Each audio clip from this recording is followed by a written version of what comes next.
I'm going to confess something that I think most people with this issue are too embarrassed to admit out loud. But I used to always need other people to like me, accept me, approve of me in order for me to feel okay.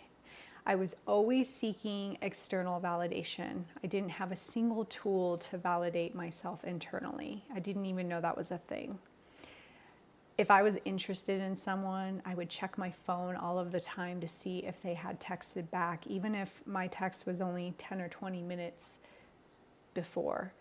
The silence was unbearable for me. It just spoke to this unworthiness that I felt inside. Professionally, I walked out of meetings, and rather than walking out and getting on with my day, as I'm sure most people do, I'd spent the next 6 hours just reviewing and overanalyzing everything that had happened, especially what I said and the reactions that I got to what I said. I was always scrutinizing my worth based on every single interaction that I had. So my entire mood and whether I felt okay or not was decided always by other people. I was handing everyone else control over my self-worth, and I had no ability to stand strong on my own. And of course, as long as I continued to do that, I would never feel steady, because how could you? Steadiness can't be given if your sense of okay is always being assessed to every interaction that you're having, if you're outsourcing that externally. So if this sounds familiar, just know that this can show up in every single area of your life. We can see this most easily, for example, in relationships, right? What this can look like is, well, anxious attachment style, needing constant reassurance that your partner still loves you, that they're attracted to you, and that they're not pulling away. And so you're constantly reading into tone, response time, word choice for signs of approval or withdrawal. You shrink yourself, you overgive, you people please to keep the peace and maintain their approval. You feel emotionally dysregulated when a partner is distant, but not because something is wrong. No, because their mood is now the only reference point that you have. Also see this in business and friendships. So maybe somebody finishes a project and feels nothing until somebody tells them it was good. Maybe you are used to over-explaining or justifying your decisions because others need to agree with you before you feel fully confident in them. They're struggling to take feedback neutrally because feedback is a sign of your worth, not just information about your work, or difficulty making decisions independently and always seeking consensus.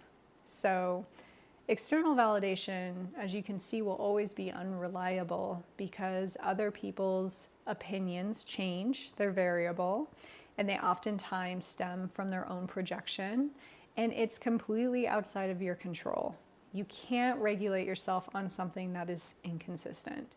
The seeking itself tells yourself that you are unworthy, because every time you look outward first, you are reinforcing the belief that you need permission to feel okay. External validation also limits your authenticity because you cannot fully be yourself when you are performing, especially for a moving target. And the energy that you bring to a relationship and to rooms, it shifts completely when you are no longer operating from a place of needing something back. So the goal isn't to stop caring what other people think. I'm not even sure that that's entirely possible, but it's to turn external feedback into information rather than a judgment about your own worth.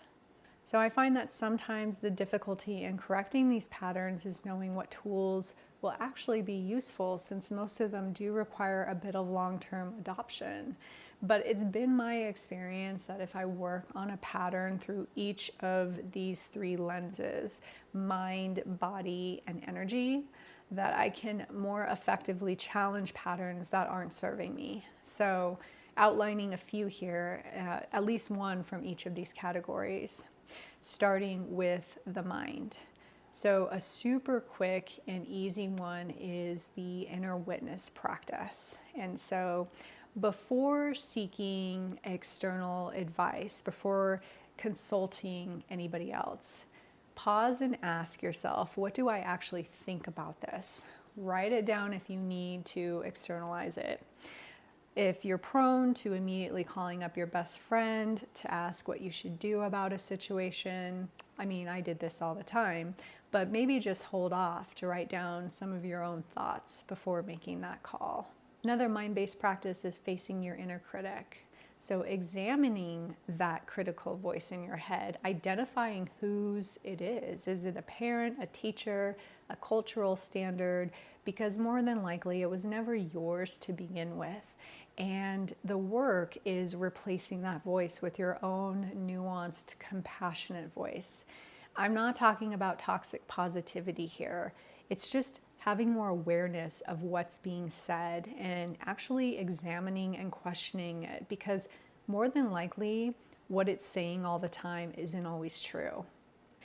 Lastly, in the mind category is getting really clear on your values. When you know your values explicitly, you have a compass that doesn't need external calibration. So you're less likely to make decisions based on what other people will think and more likely to ask questions like, well, does this truly align with who I am? This next one is body-based, and I'm actually really bad about ignoring body practice, but it's actually really important to incorporate nervous system work because the body stores emotions and trauma. But when you reparent yourself in real time, you are identifying when that pattern is emerging and noticing it first in the body. So is your chest tightening? Are you getting restless? Are you holding your breath? Well, place your hand there and internally say, I see you, I've got you.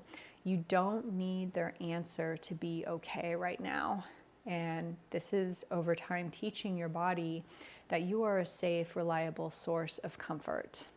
And lastly, there's the energy aspect. So practice feeling worthy, capable, and enough before the external evidence. You're conditioning a new emotional set point. You're not waiting for proof to feel it. I use affirmations to do this. I try to be a bit more detailed than your standard, I am confident. I go for something descriptive like, I am someone who trusts my own perception. What you're doing when you reuse affirmations is you are building new beliefs. You are rewiring the brain, and so it will take a bit of repetition. But remember that energy, it shifts, and what you bring into a room or a relationship can shift completely when you're not seeking, and people can feel that difference even if they can't name it. So these are practices that you build. You may not see an immediate shift, but every time you choose to consult yourself first, you are building that muscle. Most of us seek externally because it was adaptive, but you get to decide you're no longer available to live at the mercy of other people's responses. And it's a much more peaceful and empowering place to live. So that's it for today. If you found any of this helpful, please feel free to drop a comment or leave some suggestions on what you found to help ground and validate yourself internally.